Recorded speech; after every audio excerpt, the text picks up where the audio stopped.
There are houses where the walls remember, where the floorboards hold secrets that were never meant to leave. In the spring of 1963, a journalist named Margaret Holloway walked through the front door of the Mercer House in Savannah, Georgia. She carried a leather notebook, a camera, and a theory about what had really happened there 20 years earlier. The neighbors watched her go inside at 3:47 in the afternoon. They watched the sun set. They watched the lights go out, but they never saw Margaret Holloway leave. Her car remained parked on the street for 6 days before police finally entered. What they found inside changed nothing in the official record, but it changed everything for those who knew where to look. This is not a ghost story. This is something far more disturbing. Hello everyone. Before we start, make sure to like and subscribe to the channel and leave a comment with where you're from and what time you're watching. That way, YouTube will keep showing you stories just like this one. The Mercer House stood at the corner of Bull Street and Gordon, built in 1860 by a man who understood that architecture could be a kind of armor. Hugh Mercer designed every room with intention. The windows faced specific directions. The doors locked from the inside in ways that made no sense unless you understood what he was trying to keep out, or keep in. For 80 years, the house changed hands through inheritance, never sale. The Mercer family passed it down like a curse they couldn't refuse. Each generation lived there. Each generation left quietly. No one spoke about why. Then came 1943. The war was pulling men away from Savannah, and the house stood empty for the first time in its history. Thomas Mercer, the last direct descendant, had died the previous winter. His will was specific. The house could not be sold. It could not be demolished. It had to remain exactly as it was, maintained by a trust fund he'd established, until certain conditions were met. The will never specified what those conditions were. The lawyer who drafted it died 2 weeks after Thomas. A heart attack, they said. He was 36 years old. The house sat empty for 3 years. Then, in the spring of 1946, a family named the Caldwells moved in. They weren't Mercers. They had no blood connection, but they'd won the house in a legal battle over the will's validity. The trust fought them. The Historical Society fought them. Even the neighbors, in their quiet southern way, made it clear the Caldwells weren't welcome. But Albert Caldwell was a stubborn man. He'd served in Europe. He'd seen real horror. He wasn't afraid of an old house with a complicated history. His wife, Dorothy, was less certain, but she followed her husband's lead. They moved in on April 14, 1946. Their daughter, Susan, was 7 years old. 6 months later, Susan Caldwell stopped speaking. The doctors called it selective mutism brought on by trauma. But Susan hadn't experienced any trauma they could identify. She simply stopped talking one morning at breakfast. Her parents found her sitting at the kitchen table, staring at the wall. When they asked what was wrong, she turned to look at them with eyes that seemed to see something they couldn't. She never spoke again. Not a word. Not a sound. For the next 43 years. The Caldwells lasted 18 months in the Mercer House. They never publicly explained why they left. Albert told the movers to be quick. Dorothy supervised with the kind of rigid control that comes from barely holding yourself together. Susan, now 9 years old and still silent, carried a single item from her room, a stuffed rabbit that she'd owned since infancy. She left everything else behind. The dolls, the books, the carefully arranged furniture that Dorothy had chosen to make the room feel safe. Years later, when a reporter asked Dorothy what happened in that house, she said only this: "My daughter knew something we didn't, and by the time we understood, it was already too late to protect her from it." The house sat empty again, 14 months this time. The trust resumed control, paying for maintenance, keeping the gardens trimmed, ensuring the structure remained sound. But no one stayed inside after dark. The groundskeeper, a man named Ernest Webb, would arrive at dawn and leave before 4 in the afternoon. He refused to work later. When his supervisor pressed him about it, Ernest said something strange. He said the house had a schedule, that certain things only happened after the sun went below the roofline. He wouldn't elaborate. 2 weeks after that conversation, Ernest stopped showing up for work entirely. His wife said he'd taken a job in Atlanta, but Ernest Webb never worked in Atlanta. City records show no employment, no address, no trace of him after he left Savannah. He simply disappeared into whatever life people build when they're running from something they can't explain. In 1961, the Historical Preservation Society of Georgia contacted a young journalist named Margaret Holloway. Margaret had made a name for herself, writing about Southern Gothic architecture and the families who inhabited these old homes. She approached history like archaeology, carefully excavating layers of story until she found the truth underneath. The society wanted her to write a feature about the Mercer House. They were trying to secure landmark status, and they needed positive press to counter the rumors that had accumulated around the property. Margaret accepted the assignment, but she had her own reasons for saying yes. Margaret's grandmother had worked as a housemaid for the Mercer family in the 1890s. She'd been young then, only 16, and she'd lasted 3 weeks before quitting without explanation. Margaret had discovered her grandmother's diary the previous year, after the funeral. In it, she'd written about the house, about sounds that came from rooms that should have been empty, about doors that locked themselves from the inside, about a presence that moved through the halls with intention and intelligence. The final entry was dated October 9th, 1894. It read, "I cannot return to that house. Mr. Mercer says I am hysterical. Perhaps I am, but I know what I heard coming from the 3rd floor, and I know it was not wind. It was not the house settling. It was something that has learned to sound almost human." Almost. Margaret Holloway spent 2 months preparing before she ever set foot inside the Mercer House. She requested blueprints from the city archives. She interviewed former residents, though most refused to speak on record. She compiled newspaper clippings dating back to 1872. What she found was a pattern, not of violence exactly, but of silence.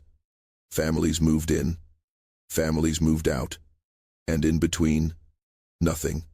No parties, no social events, no complaints to the police, just these long stretches of quiet habitation followed by sudden, unexplained departures. The average stay was 14 months. No family ever made it past 2 years. She found something else in those archives, something the Historical Society hadn't mentioned. In 1909, a fire had started on the 3rd floor of the Mercer House. The fire department responded within minutes. But when they arrived, the fire had already extinguished itself. The room was cold. The windows were closed. There was no source of water, no explanation for how the flames had died. The fire chief's report noted extensive burn damage to the floor and walls. But he also noted something peculiar. The damage formed a pattern, a circle, roughly 8 feet in diameter, perfectly centered in the room, and inside that circle, the floorboards were untouched, completely pristine, as if the fire had deliberately burned around something, or someone. Margaret wrote to the trust that managed the property.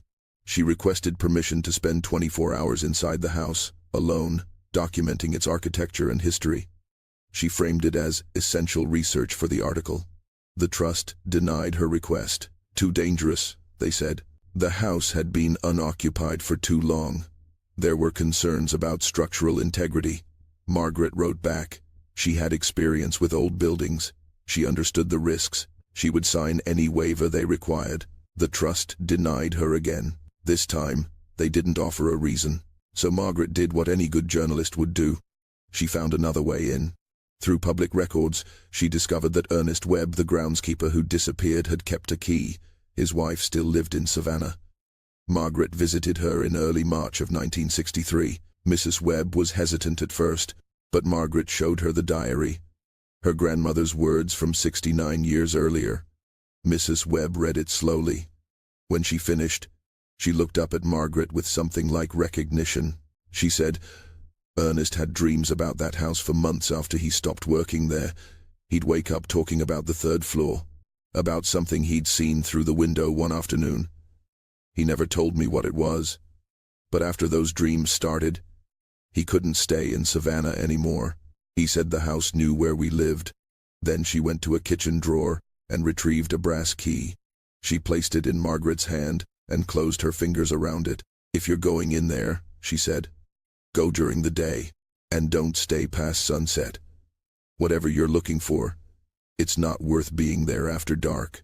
Margaret Holloway entered the Mercer House on April 23, 1963, at 3:47 in the afternoon. A neighbor, Mrs. Catherine Bellamy, noted the time because she'd been watching from her window across the street. She'd lived in that house for 32 years. She'd watched families come and go from the Mercer House. She'd learned to pay attention. Later, she would tell police that Margaret had paused at the front door, that she'd stood there for nearly a minute with her hand on the brass handle before finally turning it, that she'd looked back once at the street, as if memorizing what the world looked like from the outside. Inside, Margaret found a house frozen in time. The Caldwells had left furniture behind. The trust had maintained everything exactly as it was. Sheets covered the sofas in the parlor. The dining room table was set for 3, as if the family had simply stepped away mid-meal and never returned. In the kitchen, Margaret found a calendar still turned to November 1947. Someone had circled the 16th. No notation, just the circle, drawn in red ink. Margaret photographed it. She photographed everything. The grand staircase, the library with its walls of books that no one had read in 16 years, the second-floor bedrooms with their carefully made beds. She found Susan Caldwell's room at the end of the hall. The door was closed but unlocked. Inside, everything remained as a 9-year-old girl had left it. Dolls arranged on shelves, a small desk with crayons scattered across the surface, and on the wall above the bed, a drawing. Margaret stepped closer. It was crude, the way children's drawings are. Stick figures, a house, but something about it made Margaret's skin tighten. The house in the drawing had a 3rd floor, and in the 3rd floor window, Susan had drawn a face. Not a stick figure, a detailed, carefully rendered face with hollow eyes and a mouth open in an expression that could have been screaming or laughing. Margaret couldn't tell which. Beneath the drawing, in a child's uneven handwriting, were 3 words. "She sees me." Margaret checked her watch. 4:32. She had maybe 3 hours of good daylight left. Mrs. Webb's warning echoed in her mind.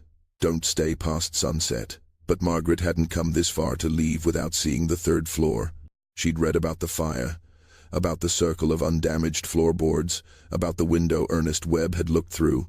Whatever story this house was hiding, it was up there. She stood at the base of the stairs leading to the 3rd floor. The air felt different here. Colder, dense in a way that made breathing feel deliberate. She put her hand on the railing. The wood was smooth, too smooth, as if countless hands had gripped it in exactly the same spot over decades. She climbed. The 3rd floor consisted of a single hallway with 4 doors. 3 were open, 1 was closed. Margaret photographed the hallway first. Her camera was a Leica M3, reliable and precise. She'd taken hundreds of photographs that afternoon, documenting every room, every detail. But when she developed the film weeks later, when police finally released her effects to her sister, the photographs from the 3rd floor would show something impossible. In every frame, there was a shadow, not cast by anything visible, not following the laws of light and angle, just a dark shape that appeared in the corner of each image, always in the same position relative to the camera, always watching. Margaret entered the first open room. It was empty except for a rocking chair facing the window. The chair was positioned precisely in the center of the room, and beneath it, she could see the marks on the floor. The wood was worn in 2 curved lines where the rockers had moved back and forth, over and over, for what must have been years. But the chair wasn't moving now. It sat perfectly still. Margaret approached the window and looked out. From here, she could see Mrs. Bellamy's house across the street. She could see her own car parked at the curb. She could see the angle Ernest Webb would have had when he looked up that afternoon and saw whatever it was that made him leave Savannah forever. The second room was smaller, a servant's quarters perhaps. There was a bed frame without a mattress and a small table. On the table sat a water glass, still half full. Margaret touched it. The water was ice cold. Impossible, she thought. The house had no electricity, no running water. The utilities had been shut off for years. She lifted the glass and saw underneath it a ring stained into the wood. An old stain, decades old. Someone had placed a glass of water in this exact spot so many times that it had become permanent. She set it back down, matching the ring precisely. The 3rd room held the fire damage. The circle was still visible on the floor, just as the fire chief had described in 1909, 54 years later, and the burn marks remained dark and clear. Margaret knelt at the edge of the circle and ran her fingers along the boundary. The transition was absolute: charred wood on one side, untouched floor on the other, no gradation, no fading. As if the fire had recognized a border it could not cross.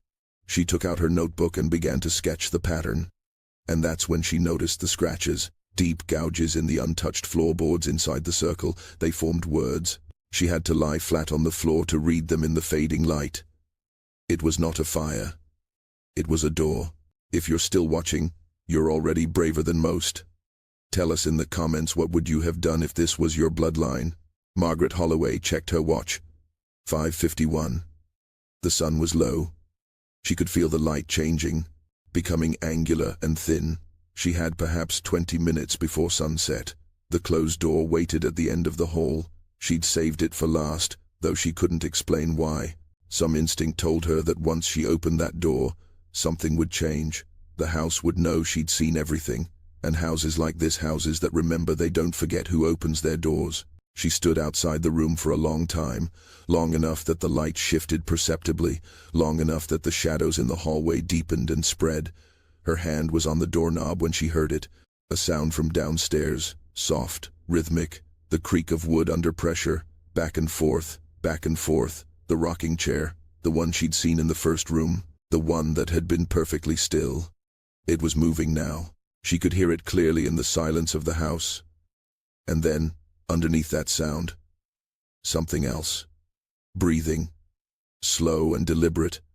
The kind of breathing that comes from effort, from concentration, from waiting. Margaret turned the doorknob. The door opened easily, as if it had been expecting her. The room beyond was dark, darker than it should have been, with the windows she could see from outside. She stepped across the threshold, and the temperature dropped so severely that her breath came out in visible clouds. Her camera hung around her neck. She raised it and looked through the viewfinder, using it like a shield between herself and whatever occupied this space. Through the lens, she could see more clearly. The room wasn't empty. There was furniture, a bed, a dresser, a mirror on the wall. And in the mirror, Margaret lowered the camera. She turned to look at what the mirror was reflecting. But there was nothing behind her, just the open doorway and the hall beyond. She looked back at the mirror. The reflection showed something different. It showed the room as it had been, fully furnished, lived in. And standing in the doorway of that reflected room was a figure, a woman in a long dress from another era. Her face was turned away, but Margaret could see her shoulders, could see the way she stood with absolute stillness, could see that she was looking at something in the reflection that Margaret couldn't see, looking at where Margaret was standing. The breathing sound grew louder. Margaret realized it wasn't coming from downstairs anymore. It was coming from inside the room with her. From the corner she couldn't quite see, from the space between the furniture and the wall where the shadows had grown thick enough to have weight. She raised her camera again and took a photograph. The flash filled the room with light for a fraction of a second, and in that brief illumination, Margaret saw what Hugh Mercer had built this house to contain, what every family since had lived above, unknowing, what Susan Caldwell had finally seen clearly enough to stop speaking forever.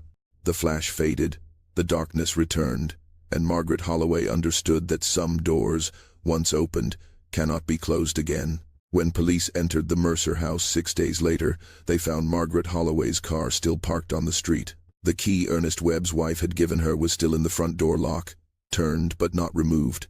Her leather bag sat in the entrance hall, its contents carefully arranged.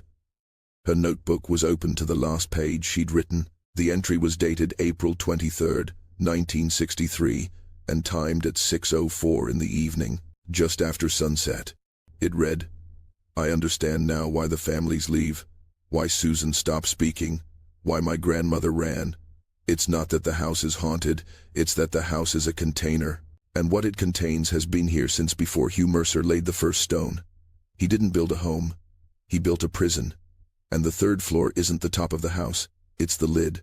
Margaret's camera was found in the third-floor room with the closed door. The door was open now. The camera sat on the floor, positioned as if she'd set it down carefully. When police developed the film, most of the photographs showed exactly what they expected: empty rooms, dusty furniture, architectural details.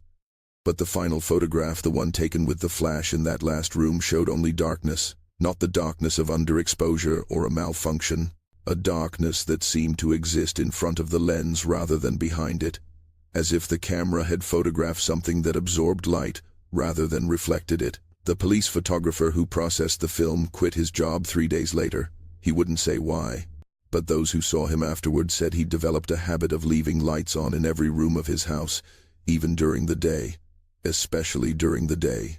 Margaret Holloway was never found, not in the house, not in Savannah, not anywhere. Her family hired private investigators. The police conducted multiple searches. They brought dogs. They checked hospitals and morgues across 3 states. She had simply vanished as completely as if she'd never existed. Except for one detail that Mrs. Bellamy reported and the police initially dismissed.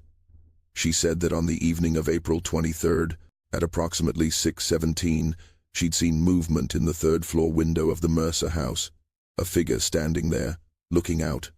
But the figure didn't move like a person. It moved like someone learning how to move, practicing, getting the gestures right. And even from across the street, Mrs. Bellamy could tell something was wrong with its proportions. The arms were too long, the head tilted at an angle that shouldn't have been possible. She watched it for perhaps 30 seconds before it stepped back from the window and disappeared into the darkness of the room. The Mercer House was finally demolished in 1971. The Historical Society fought it. The trust that managed the property fought it. But the city council voted unanimously. Too many disappearances, they said. Too many stories. Too much history that no one wanted to preserve. The demolition crew worked only during daylight hours. They refused to leave equipment on the property overnight. The foreman later reported that on the final day, when they brought down the 3rd floor, the air smelled wrong. Not like dust and old wood. Like something that had been sealed away for a very long time and had finally found an opening. The crew finished the job in record time. They piled the rubble and burned it. All of it. The wood, the fixtures, even the stones from the foundation. They burned it until nothing remained but ash, and then they buried the ash 12 feet deep and paved over it with concrete. There's a parking lot there now. People use it every day without thinking about what lies beneath, but sometimes, late in the evening, when the sun is setting and the light hits the pavement at a certain angle, drivers report seeing a shadow near the back corner of the lot. A shadow that doesn't match any object. A shadow that seems to be standing rather than lying flat. And if you're there at exactly 6:17 in the evening, the same time Mrs. Bellamy saw the figure in the window, you might notice something else. The shadow breathes. Slowly. Deliberately. The way something does when it's been waiting a very long time and has finally learned patience. Margaret Holloway's notebook was donated to the Georgia Historical Society by her sister. It remains in their archives, available to researchers by appointment. But very few people request it. And those who do rarely stay long enough to read past that final entry, because there's one more line, written below her observation about the house being a prison. It's in different handwriting. Shakier. Written quickly, perhaps in darkness. It says, if you're reading this, don't look up from the page. It's standing behind you now. It's been standing there since you started reading, and it's learning.